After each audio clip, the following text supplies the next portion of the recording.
दोनों मरने से पहले सच सच बता दो, क्या कुंवर प्रताप के गले में वो विष था या नहीं? नहीं लगता, उस हार में कोई विष नहीं था। प्रताप को ज्यादा तुम पर विश्वास क्यों लगता? मैं स्वयं अपने ऊपर विश्वास करता, उससे पहले ही कुंवर प्रताप ने मुझ पर विश्वास किया। प्रताप, हम जानते हैं तुम यहीं आसपास कहीं छुपे हो। अगर तुम चाहो तो हम तुम्हारे दोस्तों के साथ सारा दिन खेल सकते हैं, मगर ये बेचारे जिंदा नहीं रहेंगे सारा दिन। थोड़ी देर में मौत के घाट उतर जाएंगे। अगर तुम चाहते हो कि तुम्हारे ये दोस्त जिंदा रहे तो अपने आप को हमारे हवाले कर दो। हमारा वादा है कि जैसे ही तुम अपनी जान हमारी हथेली पे रखोगे, हम तुम्हारे दोस्तों की जान बख्श देंगे। ये बैरम खान का वादा है। किसका वादा है? किसका वादा है? मुगलिया फौज का वादा है।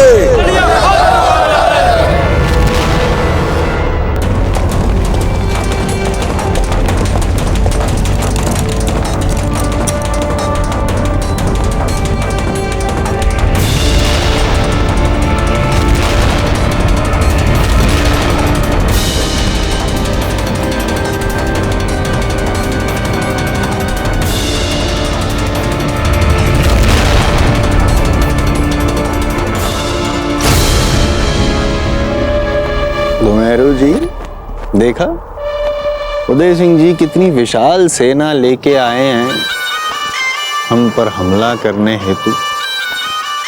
उदय सिंह जी, कीजिए कीजिए, बूंदी पे हमला कीजिए। अरे आपके राजकोष और सुगंध वाली रानी को प्राप्त करने हेतु हम एक तो क्या 3-4 बूंदी को न्यौछावर कर सकते हैं, हमारा सर्वस्व न्यौछावर कर सकते हैं। जी बाबा हो गया।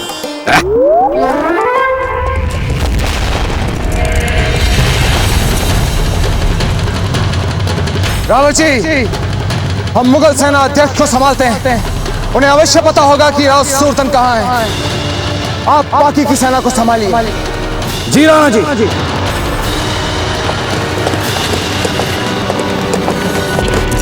जलगार हो!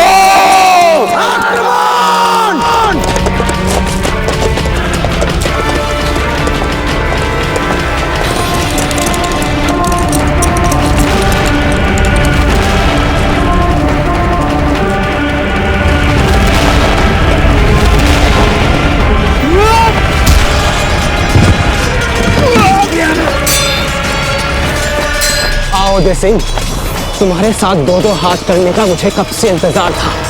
आज अल्लाह ने यह मुराद भी पूरी कर दी। आओ देखें तुम्हारी शमशीर में कितनी धार है। यूसुफ खान, हमें तुमसे लड़ने में कोई रुचि नहीं है। तुम तो भाड़े के विदेशी सैनिक हो। हमें ये बता दो कि वो राव सुरतन कहाँ है। हम तुम्हें यहाँ से चुपचाप जीवित जाने देंगे। तुम एक बात भूल रहे हो उदय सिंह, मैं सुल्तान सिंह के साथ हूँ, लेकिन सुल्तान सिंह नहीं हूँ। मैं हमेशा अपने दुश्मन को कड़ा मुकाबला दिया करता हूँ। लो संभालो।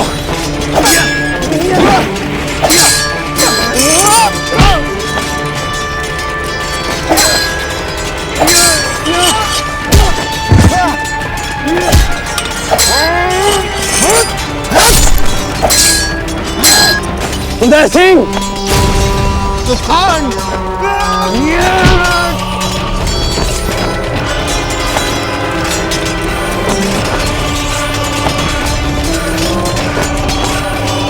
हम तुमसे अंतिम बार पूछ रहे हैं यूसुफ खान, बताओ कि राव सुरतन कहाँ है? उदय सिंह, सुल्तान सिंह उतना बेवकूफ नहीं है जितना तुम उसे समझते हो। बहुत जल्द वो तुम पर उस जगह वार करने वाला है जिसका तुम कोई जवाब नहीं दे पाओगे। उसे बर्बाद कर देगा वो तुम्हें। यूसुफ खान! सज्जा जीजा, अब आपको जीजा को छोड़कर हमें अपना आदर्श मानना आरंभ कर देना चाहिए। वो तो हम थे जैसे सही समय पर सही निर्णय ले लिया। संकट में घिरे राणा जी की सही समय पर सहायता हो गई। यदि जीजा की बात सुनते तो न जाने हमारे राणा जी किन संकटों में जूझ रहे होते। अच्छा हुआ जीजा जो हमने आपकी बात नहीं सुनी। बेना, हमें तो लगता है आपको मेवाड़ के महल में ही रहना चाहिए था, क्योंकि जब से आपसे आपका महल छूटा है आपकी बुद्धि लगता है ज्वरग्रस्त चल रही है। सच्चा बेना। धीरबाई जी, हमने भगवान से सच्चे मन से प्रार्थना की है कि इस बार आपने जो हठपूर्वक करवा लिया है वो सुफल लाए, अब सही निकले, राणा जी कुशल हो। किंतु यदि आप गलत निकली तो बहुत बड़ा मूल्य चुकाना पड़ेगा आपको धीरबाई जी। रानी सा, एक बहुत बड़ी सेना तीव्र गति से हमारी महलों की तरफ बढ़ती चली आ रही है। अवश्य राणा जी होंगे। ममरक जी की सहायता से युद्ध में विजय होकर लौट रहे हैं। जाके मुख्य द्वार खोलने का आदेश दे दीजिए। भव्य स्वागत करेंगे हम राणा जी का। और जीजा, इस बार राणा जी का स्वागत हम ही करेंगे, क्योंकि हमारी बात का बार बार विरोध करके आपने राणा जी का स्वागत करने का नैतिक अधिकार खो दिया है। कहीं ऐसा ना हो जीजा कि हमारी बात का बार बार विरोध करके आपको मूल्य चुकाना पड़े।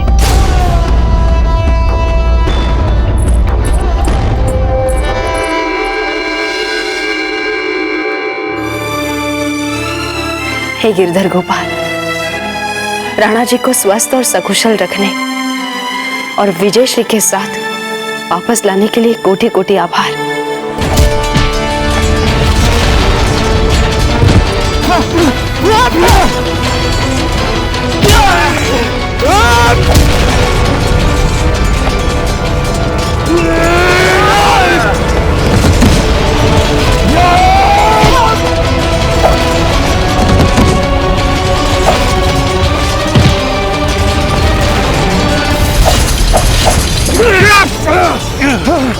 जब तुम जानते हो कि तुम एक कायर राजा के लिए लड़ रहे हो तो फिर क्यों अपने प्राण देना चाहते हो? क्योंकि मैं सुल्तान सिंह के लिए नहीं, अपने बादशाह जलालुद्दीन और बैरम खान के लिए लड़ रहा हूँ, कि तुम्हारे पूरे राजपूताना को एक दिन खत्म कर देंगे। हाँ, खत्म कर देंगे। राजपूताने को खत्म करोगे? हाँ, वो भी तुम लोग? ये तो समय बताएगा।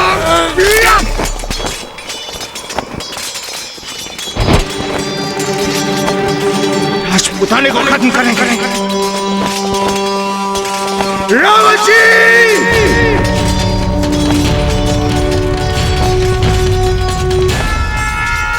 विजय हमारी है। जय क्लिंग जी! जय क्लिंग जी! जय क्लिंग जी! जय मेवाड़! जय मेवाड़! जय मेवाड़! जय मेवाड़! बूंदी के सैनिकों, तुम्हारा राजा राव सूरतन बूंदी छोड़कर भाग चुका है। तुम्हारा भाड़े का विदेशी सेनाध्यक्ष ये यूसुफ खान मारा जा चुका है। चुपचाप आत्मसमर्पण कर दो, तुम लोग युद्ध हार चुके हो।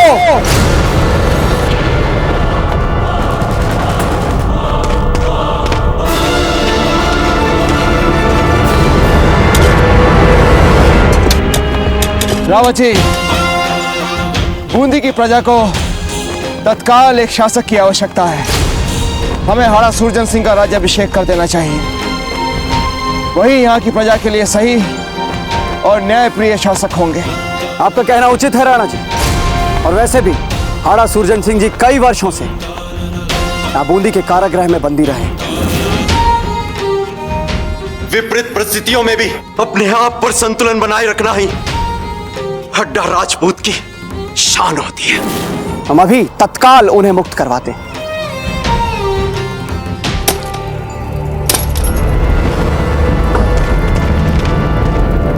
कौन है? कौन है वहां पे?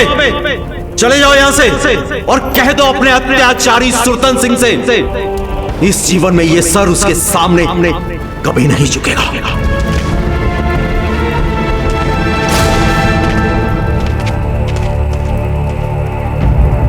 आज से बूंदी की समस्त प्रजा आपके आगे ही अपना शीर झुकाएगी हाड़ा सुरजन सिंह जी। रावत जी, डुड्डा, पिताजी, पता है पिताजी, राणा जी ने अपनी सेना सहित आके उस राव सुल्तान को हवा के भगा दिया। आपकी प्रजा आपकी प्रतीक्षा कर रही है।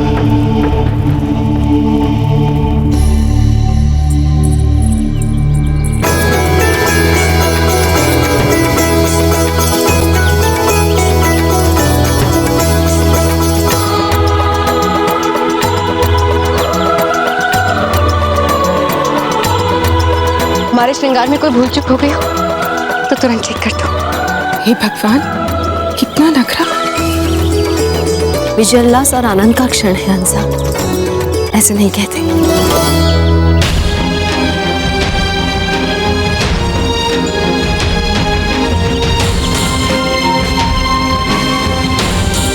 हाड़ा सुरजन सिंह की जय, हाड़ा सुरजन सिंह की जय, हाड़ा सुरजन सिंह की जय, हाड़ा सुरजन सिंह की जय, हाड़ा सुरजन सिंह की जय।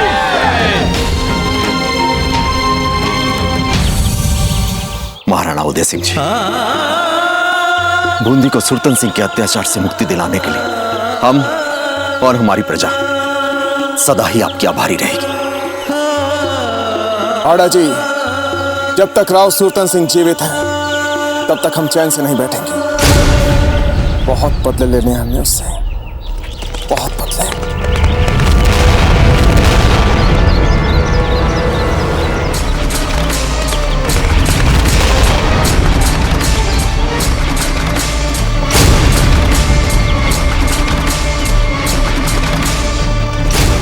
मामलत जी, आप यहाँ? राणा जी, आप यहाँ? मामलत जी, आप हमारी रानियों को बिचौलिया में अकेला छोड़कर यहाँ बूंदी में क्या कर रहे हैं? आपने बुलाया था, संदेश भेजा था। हम तो अपनी पूरी सेना लेकर आपकी सहायता के लिए यहाँ हैं। क्या? हमने कौन सा संदेशा भिजवाया था आपको?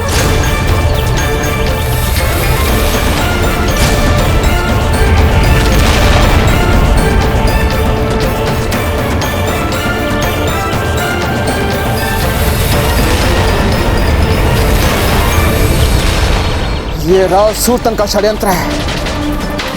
उसने आपको सेना सहित यहाँ बुलाया है ताकि वहां बिचौलिया में हमारी रानियां और मेवाड़ का राजकोष वो सुरक्षित रह जाए।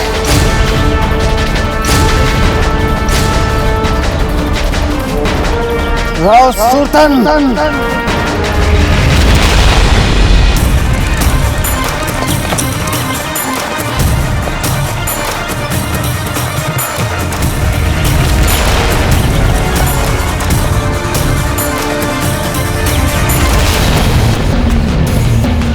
क्या बात है जीजा, अब तो राणा जी की सेना इतनी पास आ चुकी है।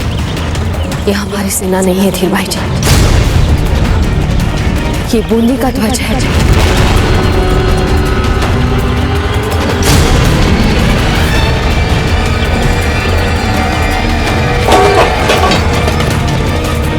मुख्य द्वार बंद करो। चलो चलो चलो।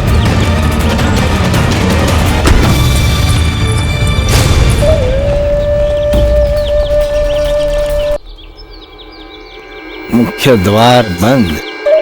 सुगंध वाली रानी, आप चाहे दुर्ग के मुख्य द्वार बंद करें या अपने मन के द्वार, हम तो हमारा कार्य करके जाएंगे। एक लिंगेश्वर नाथ जी, आप ही हैं जो हमारे कुल की मान मर्यादा की रक्षा कर सकते हैं। चाहे तो हमारे प्राण ले लीजिए, परंतु हमारे रानियों के मान सम्मान और मर्यादा पर आंच मत आने देना। हे गिरधर गोपाल, आज हमारे सामने फिर से वो घड़ी आ गई है जहां एक क्षत्राणी को अपने जीवन और गौरव दोनों में से किसी एक को चुनना पड़ता है। हमें शक्ति दीजिए प्रभु, हम आपके आशीर्वाद से अपने प्राणों की परवाह किए बिना अपने गौरव को बचा सके।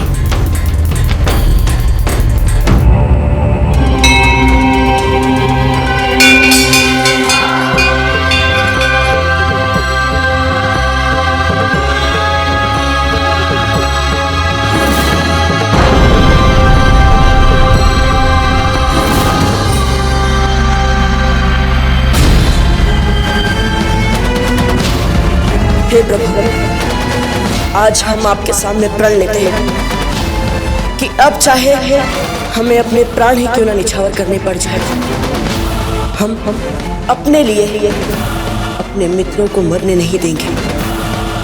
हम प्रण लेते हैं प्रभु। हम जानते हैं आप सभी हमारे बिजोलिया किले के द्वारपाल और दुर्ग रक्षक हैं, किंतु आप सभी में से अधिकांश के पास युद्ध का अनुभव भी नहीं है। किंतु यदि आपके पास अपने सम्मान और गौरव की रक्षा करने के लिए मर मिटने का साहस है, तो कोई भी सेना आपको पराजित नहीं कर सकेगी। हम आपसे निवेदन करते हैं कि आप सब सुरतन सिंह की सेना के साथ तब तक लोहा लेते रहेंगे जब तक राणा उदय सिंह और मामरक जी अपने सेना सहित वापस नहीं आते। हम पर विश्वास रखिए महारानी साहब, जब तक हम जीवित हैं राव सुरतन सिंह को किले के अंदर नहीं घुसने देंगे। जय राजपूताना।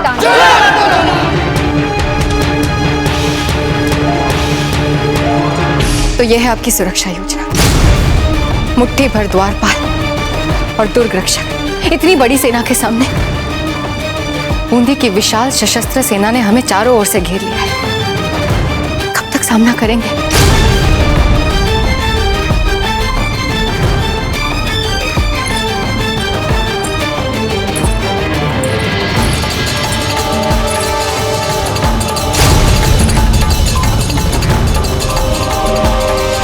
जीजा, नहीं सजाबाई जी, महारानी जी को बाल गोपाल की पूजा शांति से करने दीजिए। अब उन्हें उनके बाल गोपाल ही कोई मार्ग दिखा पाएंगे। हमें पता है कि इस किले में मुख्य सैनिक नहीं है। अधिक से अधिक छोटी मोटी टुकड़ी होगी यहाँ सुरक्षा हेतु। ये बात हमें कैसे पता चली, ये हम बताएंगे या आप बताएंगे? हम बताएंगे घुमेरू जी, क्योंकि बिजोलिया की सेना तो राव मामरक जी के साथ उदय सिंह जी की सहायता करने गई है। हमें ऐसा प्रतीत होता है कि ये बिजोलिया के राजा राव मामरक नहीं, राव मामूर्ख है। बहरहाल निडर हो जाइए हमारे वीर सैनिकों, और निडर होकर दुर्ग के मुख्य द्वार को तोड़ दीजिए, ताकि हम भीतर जा सके हमारी सुगंध वाली रानी के पास। जाइए।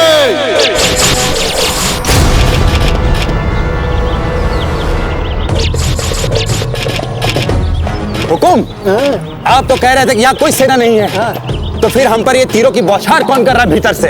हमारे पास दिव्य दृष्टि है, जो हम देख सके उस पार क्या चल रहा है। जहाँ आप खड़े हुए हम खड़े हैं, जो आपको दिख रहा है हमें दिख रहा है, तो जो कि आपको लगेगा हमें नहीं लगना चाहिए। समझे? आप हमारी सुरक्षा कीजिए, पता कीजिए कि तीर कहां से आ रहे हैं। हुकुम, इनके तीर में वो गति नहीं जो हमारे सैनिकों को भेद सके। हम क्यों ऐसे डरे हुए हैं, झुके हुए क्यों हैं? कुबेरू जी, इसका अर्थ ये हुआ कि किले के भीतर एक भी नियमित सैनिक नहीं है। शेर से कौन बच पाएगा अभी? मार डालो सबको।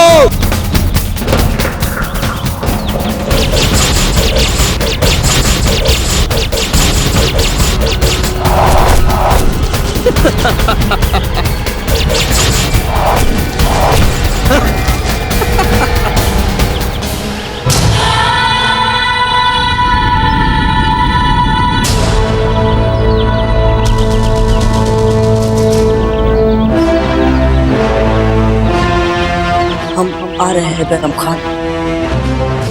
अरे रे रे, लगता है इस बार तुम्हारे दोस्त ने तुम्हें शेर का शिकार होने के लिए छोड़ दिया। बहराम खान, अपने लोगों के सामने अपने आप को शेर कहने से कोई शेर नहीं बन जाता। तुम कोई शेर नहीं, एक लोमड़ी हो लोमड़ी, जो अपने ही मार्ग में अपनी चालाकी और क्रूरता को वीरता मान के नाचते रहता है। तुम्हें क्या लगता है बहराम खान कि प्रताप तुम्हारी बातों में आकर या तुमसे लड़ने के लिए आएगा, वो भी अकेले? ऐसा सोचना तुम्हारी सबसे बड़ी भूल है बहराम खान। प्रताप तुम्हारी ही चाल से तुम्हारा ऐसा शिकार करेगा कि तुम देखते रह जाओगे बहराम खान, देखते रह जाओगे। नहीं, हमारे मित्र हमें बहराम खान के सामने ना आने का संकेत तो नहीं दे रहे।